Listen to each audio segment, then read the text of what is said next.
केजरीवालांना आदित्य ठाकरे भेटायला गेले, पण अशी चर्चा होती की शरद पवारांना सुद्धा भेटायला नाही, जातील. पवार साहेबांना आम्ही मुंबईत जाऊन नेहमीच भेटतो. नाराजी दूर झाली. अजिबात नाराजी नाही. पवार साहेबांविषयी नाराजी असण्याचं कारण काय?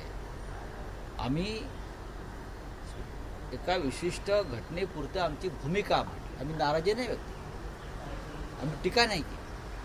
आम्ही आमची भूमिका मांडली की पवार साहेबांसारख्या ज्येष्ठ नेत्यांना एका महाराष्ट्र त्याला गद्दार म्हणून संबोधतो, ज्याने सरकार पाडले बेईमानी करून, अमित शहांशी हातमिळवणी करून, त्यांचा सत्कार पवारसाहेबांच्या हातून करणं हा पवारसाहेबांचा अपमान.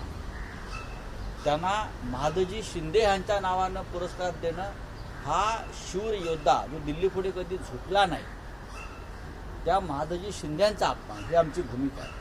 कोणाला तुम्ही, आणि हा पुरस्कार सरकारी पुरस्कार किंवा पुण्यातल्या एका खाजगी संस्थेने दिलेला पुरस्कार आहे. पुण्यामधली एक खाजगी संस्था आहे, त्या संस्थेने दिलेला पुरस्कार. आम्हाला असं प्रश्न केले लोकांनी की तुम्ही पवारांवर टीका करताय. कोण हे प्रश्न करताय? शिंदेचे लोक प्रवक्ते बोलतायत की तुम्ही शरद पवारांवर नाराज होताय, शरद पवारांवर टीका करताय. शरद पवार प्रगल्भ नेते आहेत. शिंदेचे लोक म्हणतात की तुम्ही टीका करतायत. माझ्या